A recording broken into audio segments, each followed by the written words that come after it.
Hoy es el día 8 de junio de 2009. Estamos en Madrid. Scott Bohm está haciendo la entrevista. Miriam Duarte está haciendo la cámara. Y bueno, otro día estamos hablando con Enrique Aguado Marco. Bueno, Enrique, cuando hablamos el otro día, hablamos un poco por encima de tu tiempo en las cárceles, ¿no? Sobre todo en Carabanchel. Así que retomamos el tema y si puedes explicar un poco cómo eran las condiciones en las cárceles.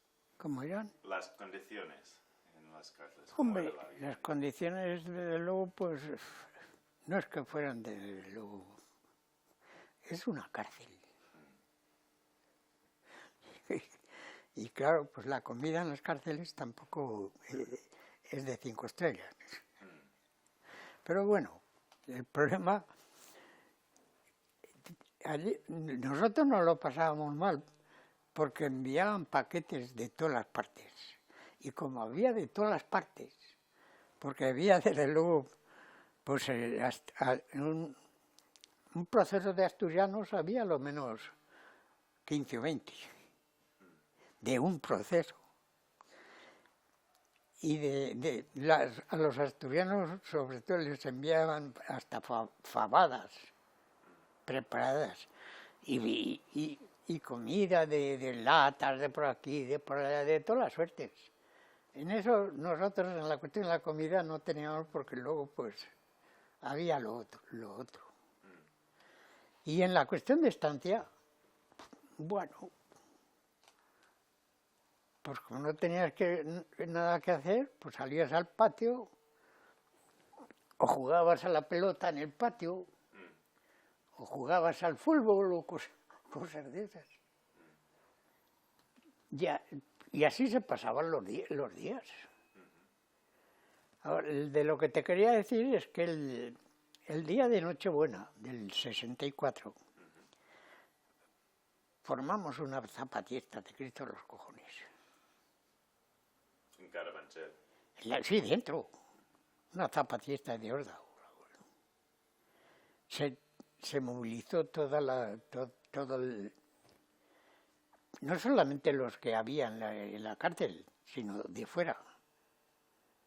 Porque tuvieron miedo de que ya, desde luego, hiciéramos la revolución allí dentro. Nada, pues vinieron, la fuerza separó aquello, nos distribuyeron en celdas, en vez de que éramos a 3, nos pusieron a 1. Y así pasó todo. Hasta que luego después, pues poco a poco fue volviendo la situación a su cauce. Y así seguimos, haciendo reuniones del partido y así sucesivamente. Hasta que a mí me soltaron. Yo salí de la cárcel, no te puedo precisar el día, pero sí que sé, era Jueves Santo, que naturalmente nadie creía que me podían soltar aquel día, porque era fiesta y de eso, pues el día Jueves Santo me echaron fuera. Sí. Me parece que ya te expliqué lo que ocurrió después. Exactamente, sí. O si quieres que te lo explique otra vez. No, eso no. Pero bueno, en la cárcel, por ejemplo, ¿cómo eran los funcionarios ahí? Hombre, los funcionarios, pues ¿qué quieres? Desde luego. Pero no se metían con nosotros. No. Hombre, si no te salías del orden, pues no se metían. Por la mañana, a las 8 de la mañana te sacaban al patio y ya está. Y luego, pues, si querías irte a la celda desde el patio, te ibas. El patio estaba abierto todo el día. Y el que quería estar en el patio, pues estaba. El que no, pues no se estaba.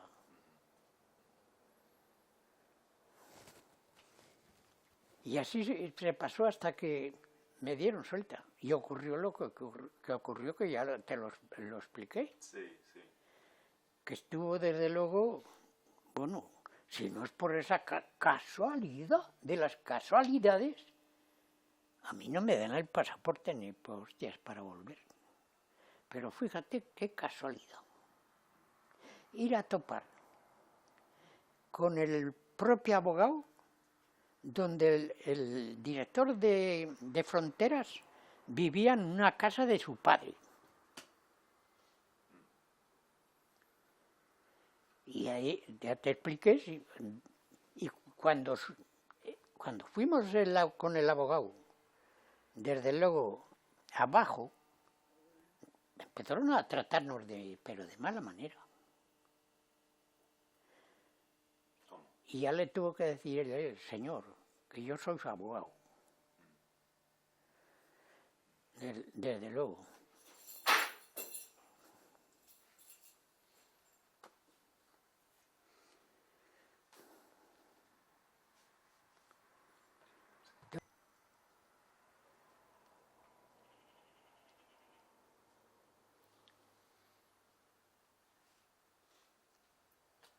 Bueno, Enrique, entonces, después de esta experiencia, volviste a Francia. Sí. Sí. Y bueno, ¿qué hiciste ahí? ¿Qué estabas haciendo? Allí, pues, hacer lo mismo que había hecho antes. Sí. Y en la cuestión de trabajo también. ¿Y seguiste con el partido? Sí, sí, sí. No, luego. ¿Qué luchas políticas había? ¿Eh? ¿Qué luchas políticas había durante esta época? Era la lucha siempre sobre... El objetivo era España. Sí. El único objetivo era España. Y bajo ese prisma se enfocaban toda la problemática de lucha política. Que ya me parece que ya lo habéis cogido. Todo lo que yo expliqué sobre la cuestión de los socialistas, de Prieto y toda su cabalgadura. Que naturalmente, si hubiera sido al revés, hubiera hecho muchísima más presión con el resto de las llamadas democracias, que de democracia no tiene nada, pero como desde luego pues no había esa unificación, lo primero que se fundamentaban era que si los españoles entre ellos mismos no estaban unidos, pues ¿a quién le ayudaban? Era una justificación. Y así seguimos. Yo cuando llegué desde luego a la jubilación, me jubilé y me vine, y nos vinimos la mujer y yo pues, aquí a España. Desde luego, pues, ¿qué quieres? Mi pueblo es un pueblecillo de mala muerte. Entonces, Aranda de Duero es un pueblo grande ya, con unas comunicaciones formidables. Entonces, ya habíamos comprado piso allí. Entonces, dijimos, pues nos vamos a Aranda, vamos a nuestro piso y ya está. Entonces, cuando yo llegué a Aranda, pues ahí no había nada. En una provincia lo más reaccionaria de toda España, ahí no había nada. Y naturalmente, pues poco a poco yo fui desde luego teniendo conversación con gente, pues llegué desde luego a crearse un círculo que de en cuando en algún café pues nos reuníamos para cambiar impresiones y toda esa serie de cosas. Pero yo no tenía ahí ninguna ayuda, hasta que poco tiempo después, figúrate desde luego, ¿quién iba a creer? El registrador de la propiedad me dijeron, entrevístate con el registrador de la propiedad porque es del partido también. El registrador era de aquí, de Madrid, pero estaba de registrador allí. el único registrador de la propiedad que fue del Partido Comunista. En el resto, ni uno. Todos reaccionarios. Bueno, pues llegué allí en eso y empezamos a trabajar. Y con gente ya más joven, pues empezamos a, desde luego. Yo, con mi ayuda, llegué a montar allí el partido y comisiones obreras. En una situación poco favorable. En este tiempo, pues seguimos con la cuestión del partido, con el periódico del partido. Me parece que ya os lo dije, mi mujer, porque era semanal el periódico en aquellos momentos, cogía el periódico, se plantaba entre dos kioscos que había, periódicos, a vender el periódico, pero así, anunciándolo tranquilamente. Y en todo ese tiempo, desde luego, pues éramos nosotros quien íbamos a los pueblos, porque era el único que tenía coche, a llevar el periódico, a hablar con la gente que había en los pueblos, no mucha, pero siempre había alguno, y todo es así. Y así se pasó el tiempo y se pasaron los años. Yo perdí a la mujer, que era un verdadero apoyo, pero ¿qué quieres? Pues seguimos igual. Pero llegó un momento que yo llegué a los 86 años. Yo no podía seguir conduciendo. Pero yo tenía la idea de venir de cuando en cuando al pueblo mío. Pero desde allí no podía. Porque sin coche desde allí era imposible. Pues entonces decidí ya, como la cuestión, ya desde luego, lo que había. Porque todavía llegamos a influenciar, desde luego. Porque en las primeras elecciones sacamos 4 concejales.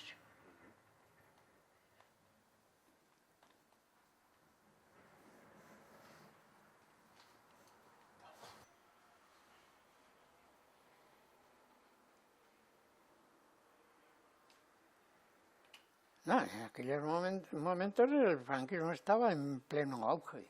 Sí. En el 73. Allí no te podías deslizar en nada. Y lo que se hacía pues a escondidas. Desde luego. Por eso te digo que yo me encontré allí sin ningún apoyo, ni nada, ni ningún conocimiento. Porque yo no había vivido allí nunca. Ningún conocimiento de la gente, ni mucho menos. Se tuvo que hacer pues a través de contactos, que te juntabas con la gente o en el café, o por aquí o por allá, y hablando, y así pues ibas sacando las conclusiones de cómo respondía cada cual.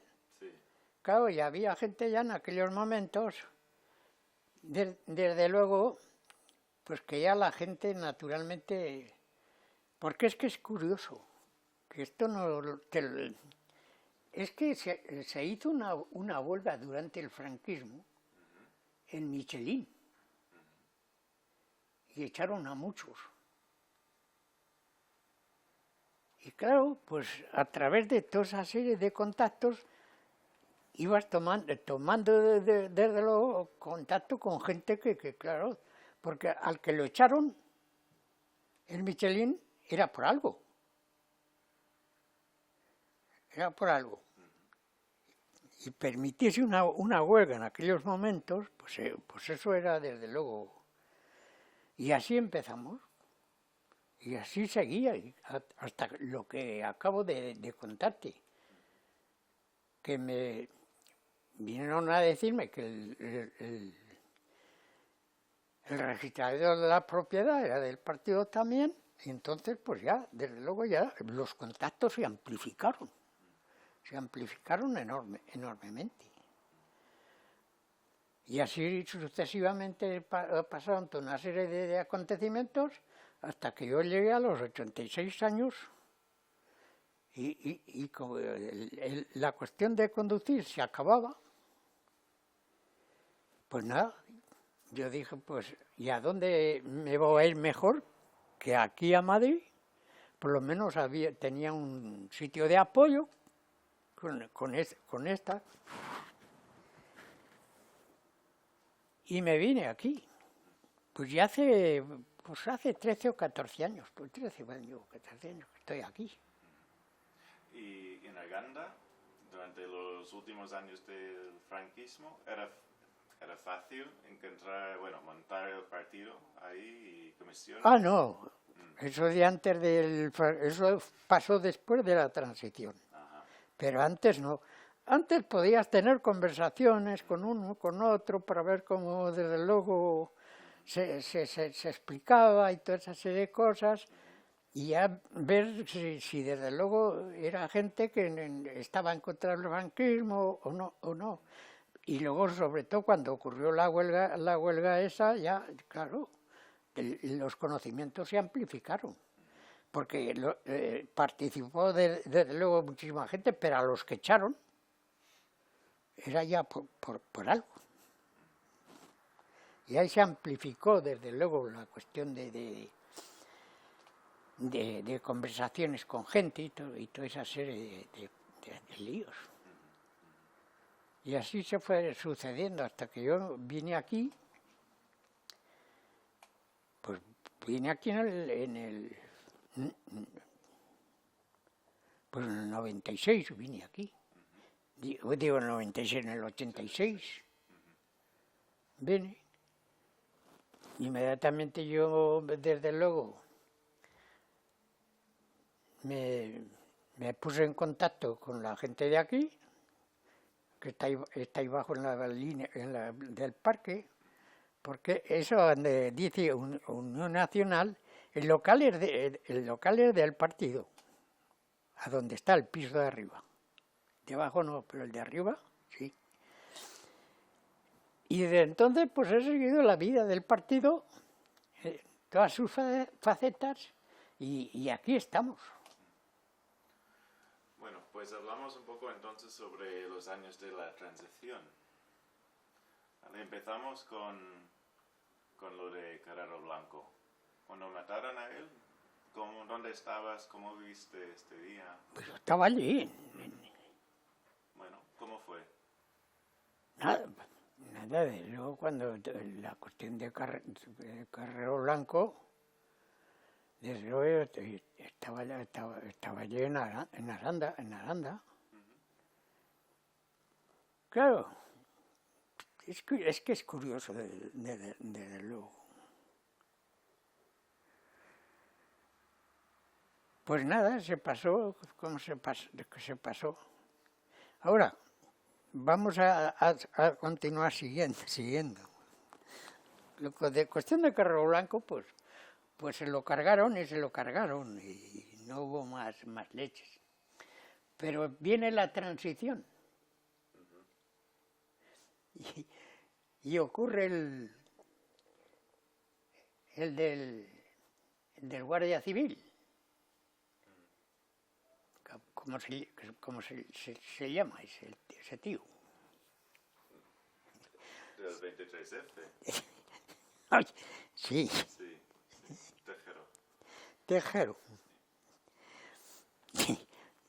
Estaba montado el partido. Y comisiones obreras y todas esas cosas con lo que manté.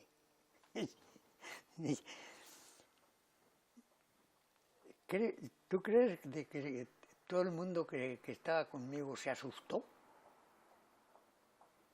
Y se escondió.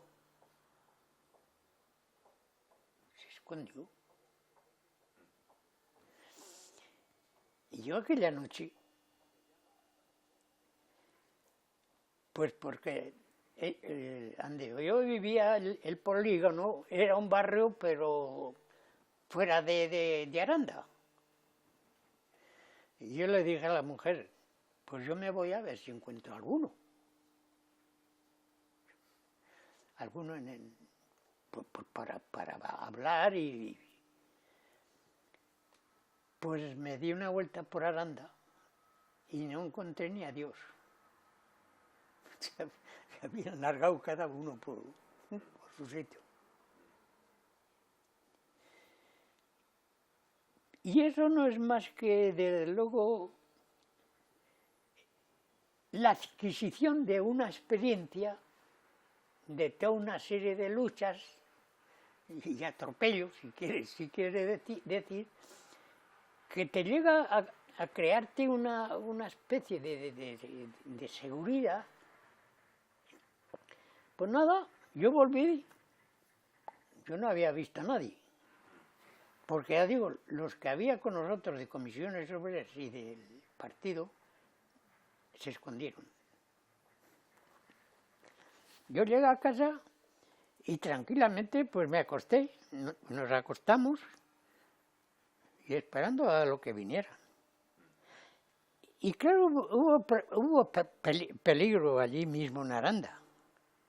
Hubo peligro porque los verdaderamente reaccionarios se fueron a hablar con el capitán de la Guardia Civil para que el capitán de la Guardia Civil saliera a ocupar Aranda. Y se negó. Y se negó, y allí no pasó nada. Luego, cuando esto pasó ya, porque como ya por la noche y luego a las 3 de la mañana, que yo lo estaba viendo, cuando el rey ya intervino y toda esa serie de cosas, pues el otro día pues aparecieron toda la gente. Pero hubo peligro allí por el hecho ese de que se fueron. Desde luego a que el capitán saliera con su fuerza, porque allí en Aranda hay un capitán de la Guardia Civil, y ocupar Aranda. No lo consiguieron y no pasó nada, en absoluto. Pero la gente, bueno, la gente tenía miedo, ¿no? La gente, sobre todo los que se decían de izquierdas, no te digo que se escondieron, porque podían haber estado por allí por la noche diciendo, pues, ¿qué hacemos? Por eso yo me dije, desde el barrio donde vivía, me fui a Aranda, desde luego, para ver las resoluciones que se podían tomar sobre el problema que estaba en marcha. Pero como no encontré ninguno, porque todo el mundo se había tratado de esconderse en un sitio u otro, y yo me tuve que volver a casa. Y así se pasó de la cuestión de... ya digo, la cuestión de ETA y la de Carrero Blanco, pues no, pues sí. Hombre, pues claro, es un acontecimiento. Pero de hecho, de miedo y todo eso, pues no. Pues no, pues se lo cargaron los de ETA y ya está. Escucha, que desde luego,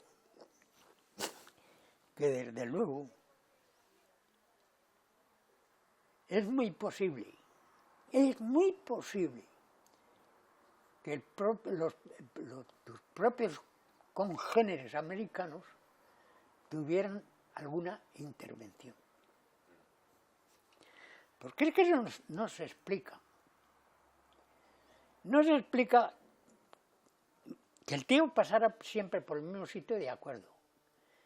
Pero los que estaban preparando el follón, que tenían que salir con escaleras afuera para enganchar los hilos y todas esas serie de cosas, que nadie se diera cuenta. Hay cosas que parece que se quedan en la nebulosa, pero luego que a través de los tiempos dices, ¿cómo es posible esto? Como luego te acabé cuando te he dicho el colofón. Y así pasaron las cuestiones. Bueno, y cuando murió Franco, ¿cómo fue este momento? Pues exactamente igual. Cuando murió Franco, pues claro, pues se produjo naturalmente pues una especie de movimiento, pues se ha muerto Franco, pero es que el franquismo quedaba. Y eso lo vimos después. El franquismo quedaba. Hasta que no empezó la cuestión desde luego, después con el otro gobierno que hubo, el Llorón que le decíamos, otro de Horda Grande. Ese que después de Franco fue el jefe del gobierno, ese fue el carnicerito de Málaga, que es inexplicable. ¿Cómo puede haber gente de tal calidad? Y claro, en la reacción encuentra gente a porrillo de eso, porque si no, no estarían. Porque estaba de gobernador en Málaga. Me cago en Dios, y un republicano se lo llevó a su casa para salvarlo. Claro, lo buscaban, pero ¿cómo iban a pensar que un republicano lo tuviera en su casa? Pues por allí no fueron. Y se salvó. Hasta que luego se produjo el movimiento. Y luego, me cago en Dios, él, que fusilara al que lo había tenido en su casa. Es que dice, pero ¿cómo es posible que haya gente de esta catadura? Porque es que hay que agarrarse al hecho. De manera que te salva y después lo fusilas al que te salvó. Anda, agárrate. Y así ocurrieron toda una serie de escándalos y de cosas que parece increíble. Y no me digas, luego el hecho del franquismo, 40 años, no creas que no influencian en la mente de las gentes. Pero luego después,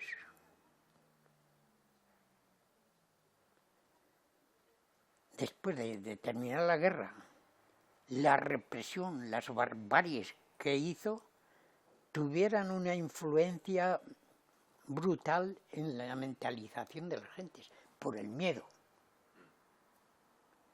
Porque eso del miedo, así aparentemente, bueno, es una palabra más. No, desde luego. El miedo lleva en conjunto toda una cantidad de cuestiones y problemas que muchas veces son en contra de los mismos que tienen ese miedo. Y así ocurrió en España. Y esa mentalización todavía sigue hoy. Sí. Que hay quien, desde luego, cree que aquellos, desde luego, los hijos o los nietos del franquismo,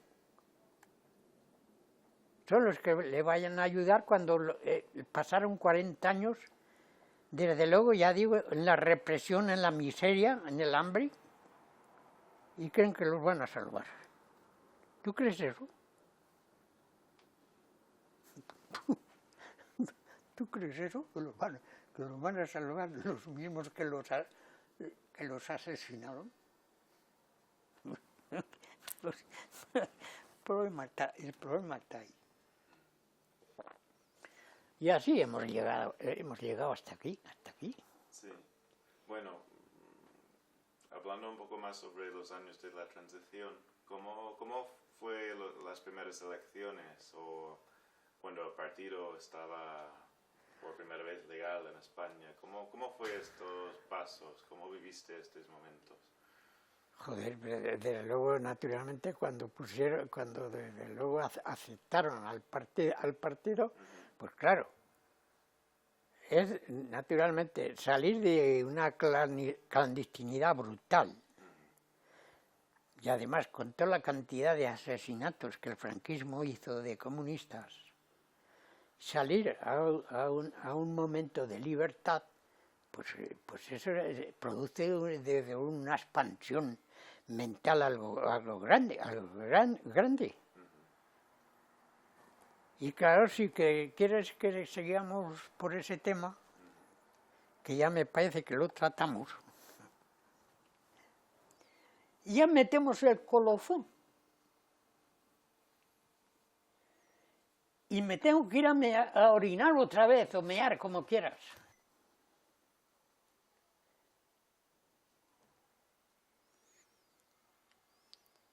Bueno, pues hablamos entonces cómo eran las primeras elecciones y cómo respondieron a la gente.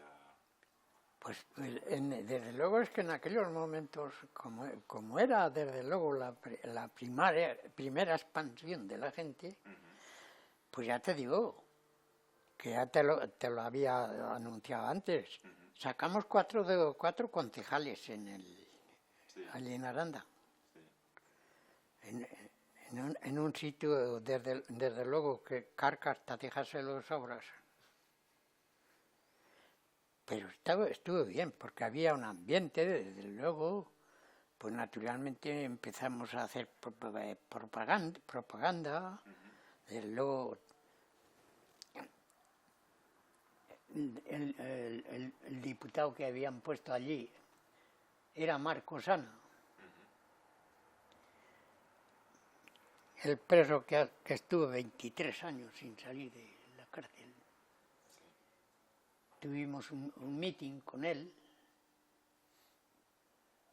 y claro, el local estaba abarrotado. Y luego pues nada.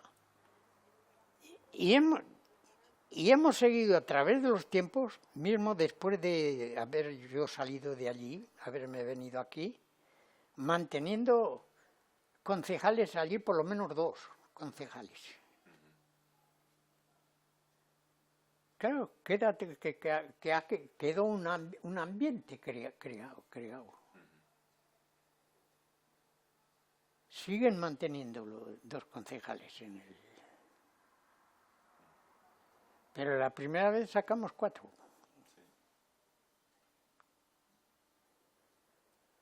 Y luego, pues ya digo, yo me vine aquí desde luego pues entré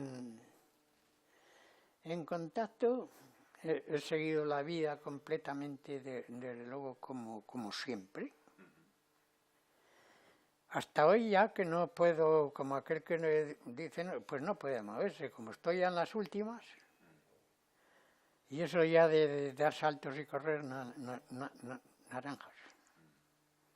Bueno, en los años 80, después del 23F, cuando estaba el PSOE, por ejemplo, ¿qué pensabas sobre los cambios políticos?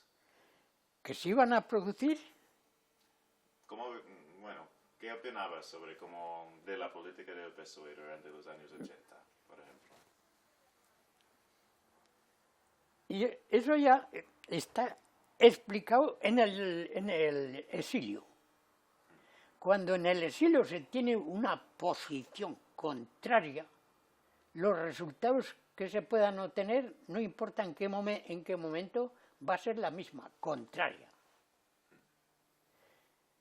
Y la posición, bueno, es que si yo te explicara desde luego el problema de los socialistas, tengo conocimientos desde la guerra del 14,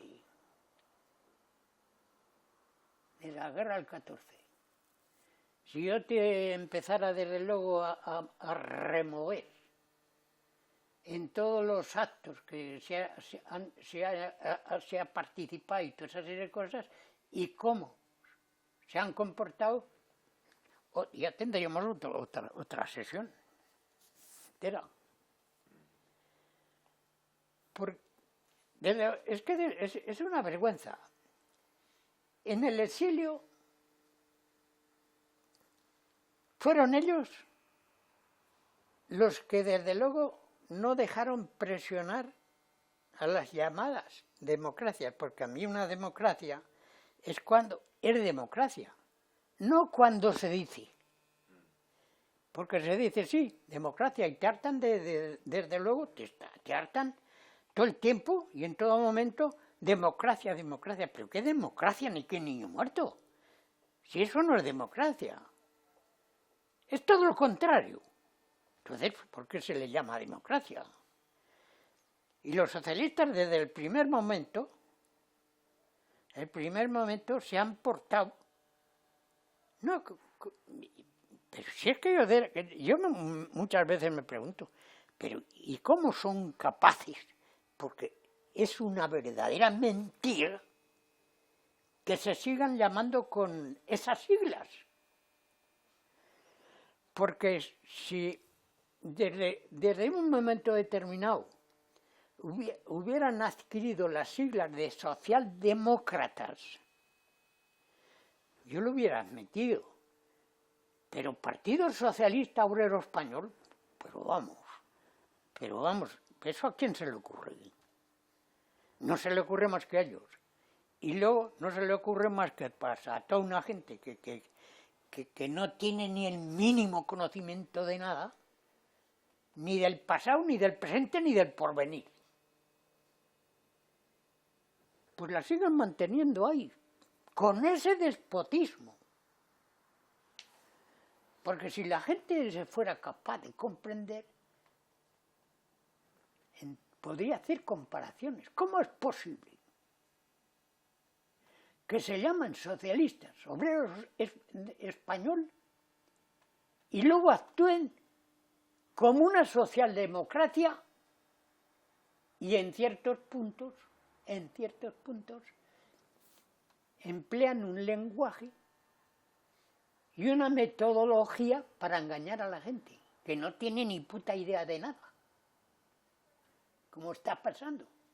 Y ese es el problema de los socialistas, a mí que no me vengan con farándulas ni cosas de esa especie. Porque ahora digo, si te empiezo desde luego, desde el 1917, bueno, en el 1914, cuando todos los parlamentos plantearán la cosa de ir a la guerra, por ejemplo, en Francia, el único verdadero tribuno que había, Jean Jaurès, se lo cargaron en la terraza de un café. El único tribuno que había. Se lo cargaron, ¿por qué? Porque estaba en contra de la guerra. Y así sucesivamente. En el 1917, uno de los faroleros del PSOE se produjo una guerra ferroviaria en España.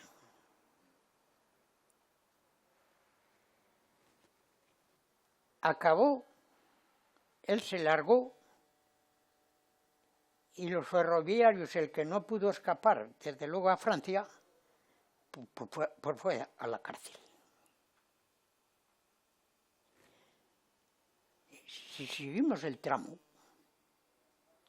en el 24, pues estuvieron desde luego en conversaciones y desde luego y toda una serie de contubernios con el Primo Rivera.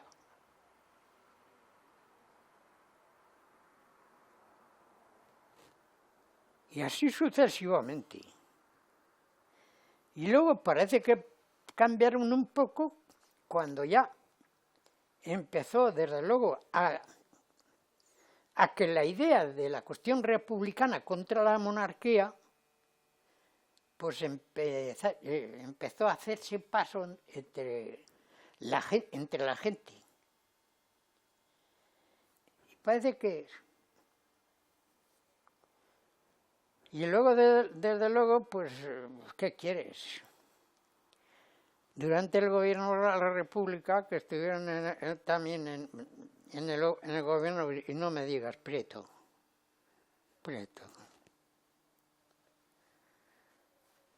Joder, otro de loco, no es posible.